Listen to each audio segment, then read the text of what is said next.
It totally gets tough on crime in cities where it's politically expedient. This is just another day. Ever since Donald Trump enacted his federal takeover of Washington, D.C., residents have expressed their displeasure in a myriad of ways.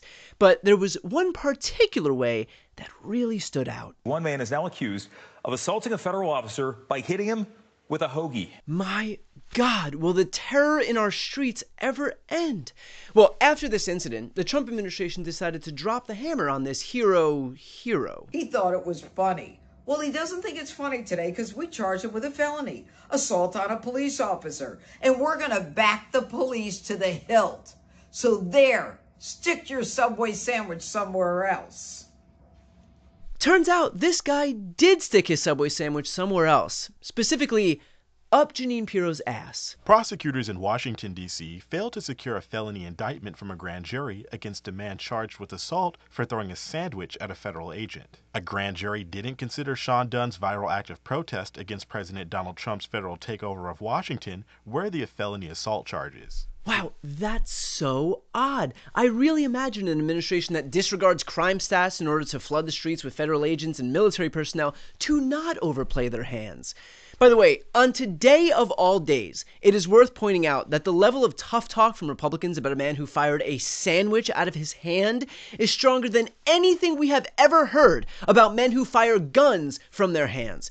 But maybe if we're lucky, we'll get some meaningful sandwich control legislation out of all of this. That is, unless it's too soon to even have that conversation. And speaking of Republicans overplaying their hands, remember Alligator Alcatraz, Florida Governor Ron DeSantis' detention center in the Everglades? Well, it seems they may have gone a little too far with that one, too. And that breaking news tonight, a judge has ordered the so-called Alligator Alcatraz to be shut down in 60 days, barring any more new detainees from being transferred there. It is certainly a setback for the state and the federal government, this ruling that came down tonight. The judge issued her 82-page ruling just 3 hours before the deadline. And right now, the facility, according to her ruling, can remain open, but it is prohibiting any additional construction, and it is giving them 60 days to remove certain installations that were put there to support this project. Prohibiting additional construction. Those are Donald Trump's 3 least favorite words since that one time he heard a doctor say, "It's a boy." But this is a huge blow to the Trump administration. This detention facility was deemed incredibly necessary by Trump and DHS and was hailed as a key component in their effort to crack down on unauthorized immigrants in our country. I wonder what's going to happen. I mean, isn't that place packed with detainees right now? A top state official says the migrant detention center known as Alligator Alcatraz will likely be empty within a matter of days. This is according to an email obtained by ABC News and a message sent to a South Florida rabbi in regards to providing chaplaincy services at the facility. Florida Division of Emergency Management Executive Director Kevin Guthrie said, quote, "We are probably going to be down to 0 individuals within a few days." Well, I guess that explains the rooms available sign. You know, for a man whose entire campaign was based on the premise that he would help Americans, he's doing a terrific job of screwing us over. The construction of Alligator Alcatraz cost the state of Florida $450 million. But not to worry, that money was actually going to get reimbursed by FEMA with our tax dollars. And a FEMA spokesperson even said, under President Trump's leadership, we are working at turbo speed on cost-effective and innovative ways to deliver on the American people's mandate for mass deportations of criminal illegal aliens. But there's a slight problem with that whole claim of cost-effectiveness. Representative Maxwell Frost, an Orlando Democrat, wrote in a legal declaration this week that when he visited the detention center on August 20th, state emergency management workers told him it was holding approximately 300 detainees. So if we could just do a little bit of math here. Let's see. Carry the 1. All right, divide by autocratic tendencies, and it looks like the price tag to satisfy Stephen Miller's fever dream is costing Americans $1.5 million per detainee, which makes this place less a detention facility and more a Mr. Beast challenge. And not only does Trump's math not add up, it's brazenly partisan. When Maryland's Democratic Governor Wes Moore submitted a request for reimbursement to FEMA for flood damage in his state, which was a fraction of what Florida is asking for Alligator Alcatraz, his request was denied without explanation. And for some reason, I feel like that slightly undermines this statement from Trump's inauguration. My proudest legacy will be that of a peacemaker and unifier. That's what I want to be, a peacemaker and a unifier. Peacemaker and unifier. I haven't seen two less applicable terms since Lauren Boebert called herself prude and sober. Donald Trump doesn't care about peace and unity, because if he did, he wouldn't be denying disaster relief to blue states, but approving it for red states. If Trump cared about peace and unity, he wouldn't be focusing all of his efforts on Democrat-led cities like Chicago and Los Angeles. He would focus on cities with the highest crime rates, which just so happen to be cities and states run by Republican governors.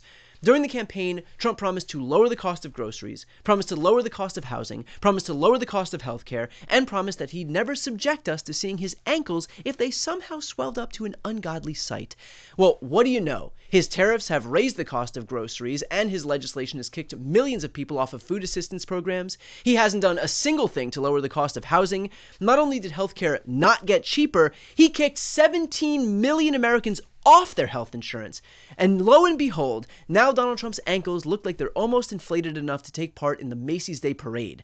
So instead of allocating federal dollars to provide relief to everyday Americans, which again was his promise, he's decided to allocate that money to putting more ICE agents on the streets and to reimbursing states that align with him politically. And the amount of money being poured into a facility like Alligator Alcatraz is no accident. It is being done because this administration needs to continually fuel the fight between white people and brown people. Those millions of dollars are being used in service of Trump's principal distraction, which is to make sure that Trump's white base stays good and scared of people of color, while they quietly hand themselves massive tax cuts behind the scenes. That's all Trump used his political capital on during his first term, and it was yet again his biggest legislative accomplishment this term.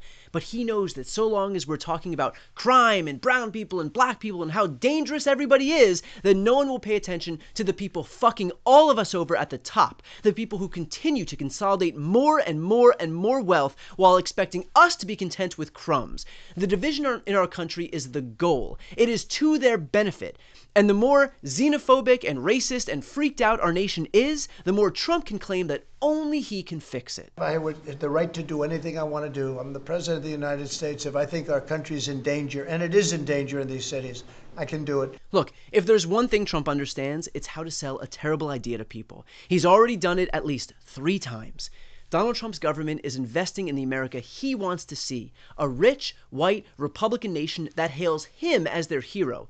And he knows that that investment is a hell of a lot more sellable to the American people when he gins up fake statistics on how bad crime is in blue states, when he cites dozens of fake examples of ever so grateful Americans showering ICE agents and National Guard troops with appreciation for cleaning up their war zone-esque town, and when he points to the red state detention facility whose only winning attribute is that it has alliteration in its name.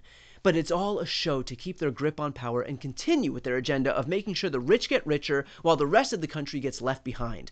So they can bitch and moan all they want about one guy throwing a sandwich, but no one can compete with this administration when it comes to wasting bread.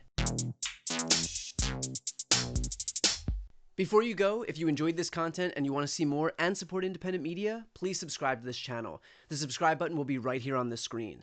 But second, the reality is that we are now in a political environment where this administration can lean on any of the social media platforms to suppress certain voices if they don't like critical coverage. That means my longevity here is in the hands of a few tech billionaires who are already making it clear that they are willing to cater to this administration.